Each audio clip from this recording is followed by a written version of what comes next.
Hello बच्चों, let's see this question. As shown in the figure, three-sided frame is provided at P and Q and hangs vertically. Its sides are of same length and have a linear density root 3 kg per meter. A current of 10 root 3 meter ampere is sent through the wire frame, which is in a uniform magnetic field is of 2t directed upward as shown in the figure. Then angle through which the frame will deflected in the equilibrium is pi by k. Then the find the value of k. Given g is 10 metre पर second square. बेटा question में हमें दिया हुआ है कि एक frame है जिसका एक साइड नहीं है इसलिए इसको थ्री साइडेड फ्रेम बोला है. तो उस थ्री साइडेड फ्रेम में हमसे पूछा है कि उसमें जब वर्टिकल मैग्नेटिक फील्ड स्टार्ट की जाती है तो उसकी वजह से वो कुछ इक्विलिब्रियम पोजीशन पे जाता है तो किसी एंगल पे जाता है, वो हमें एंगल फाइंड करना है. तो पहले देख लेते हैं सिचुएशन क्या है, होगा क्या. जैसे हमारे पास में ये फ्रेम ऐसा दे रखा है, पहले ऐसे वर्टिकली ऐसे रखा हुआ था, करेक्ट. अब इस वर्टिकल फ्रेम में जो मैग्नेटिक फील्ड थी वो मैग्नेटिक फील्ड अपवर्ड डायरेक्शन में बी ऐसा दिया हुआ था. अब इसमें करंट आई फ्लो करवाते हैं तो जो करंट है वो इस पे डाउनवर्ड डायरेक्शन में आएगा, इसमें करंट इस डायरेक्शन में जाएगा और इसमें करंट इस डायरेक्शन में रहेगा. तो पहले जब यहाँ देखोगे तो यहाँ पे आइडियल क्रॉस बी जो होगा इस वाले पोर्शन के लिए, इस वाले वायर के लिए वो कितना हो जाएगा, जीरो. इसके ऊपर मैग्नेटिक फोर्स एफ बी होगा, वो कितना आएगा, जीरो. ऐसे सेम यहाँ पे भी मैग्नेटिक फोर्स कितना हो जाएगा, जीरो, क्योंकि आइडियल क्रॉस एलिमेंट और बी एक दूसरे के पैरेलल है. अब यहाँ जब देखेंगे तो आइडियल इधर की डायरेक्शन में है और बी इस डायरेक्शन में लग रहा है. तो आइडियल क्रॉस बी करेंगे तो जो मैग्नेटिक फोर्स आएगा वो ऊपर की डायरेक्शन में आएगा, मतलब ये फ्रेम क्या करेगा, ऊपर जाना चालू करेगा. तो थोड़ी देर बाद फ्रेम जो होगा वो ऐसे कंडीशन में आना चालू हो जाएगा किसी एंगल थीटा पे, और जैसे ही एंगल थीटा पे आएगा तो इसके ऊपर अभी भी मैग्नेटिक फोर्स ऐसा लग रहा है, लेकिन इसके ऊपर नीचे की डायरेक्शन में क्या लगेगा, एम जी. यहाँ वाले पॉइंट पे भी नीचे की डायरेक्शन में क्या लगेगा, एम जी. यहाँ वाले पॉइंट पे नीचे की डायरेक्शन में क्या लगेगा, एम जी. तो जो मैग्नेटिक फोर्स है वो उसको किस डायरेक्शन में रोटेट करवा रहा है, क्लॉकवाइज डायरेक्शन में, और जो ग्रेविटी फोर्स है वो उसको एंटी क्लॉकवाइज डायरेक्शन में रोटेट करवाएगा. तो अब यहाँ पे हम दोनों के लिए टॉर्क निकालते हैं, तो जो मैग्नेटिक फोर्स का टॉर्क है उसको हम टाउ वन नाम देते हैं.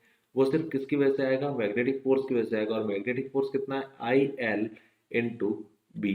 और कितने डिस्टेंस पे लग रहा है, वो डिस्टेंस यहाँ से हम ये जो पॉइंट है यहाँ पे पी क्यू बोला हुआ है तो यहाँ पी क्यू से मेजर करेंगे तो ये वाली डिस्टेंस कितनी हो जाएगी, एल. तो परपेंडिकुलर डिस्टेंस से कितना हो जाएगा, एल कॉस थीटा. तो ये हो जाएगा एल कॉस थीटा, ये टाउ वन आएगा. अब दूसरा हम फाइंड करेंगे ग्रेविटी की वजह से. यहाँ पे इन दोनों पे, ये जो दोनों है इसके ऊपर कोई मैग्नेटिक फोर्स नहीं है तो इनका टॉर्क नहीं आएगा. अब टाउ टू देखते हैं. तो टाउ टू में पहले इसका वेट आएगा, वो सेंटर पे कितना लगेगा, एम जी, और परपेंडिकुलर डिस्टेंस कितना हो जाएगा, एल साइन थीटा. तो यहाँ हो जाएगा एम को लिखने के लिए density, linear density multiply length of wire, ये हो गया एम इंटू जी मल्टीप्लाई कितने डिस्टेंस पे लग रहा है, एल साइन थीटा. ये पहले का आ गया. फिर जो दो वर्टिकल दे रखे हैं उसमें ये आएगा. अब ये यहाँ से यहाँ पे पहुंच गया है तो एम जी यहाँ पे लग रहा होगा, ये डिस्टेंस कितनी हो जाएगी, एल बाय टू पे लग रहा है. तो यहाँ से उसका कितना हो जाएगा, L by two sine theta. तो लैम्बडा इंटू एल इंटू जी, ये मास हो गया, multiply L by two sine theta, ऐसा दोनों साइड होगा तो मल्टीप्लाई टू.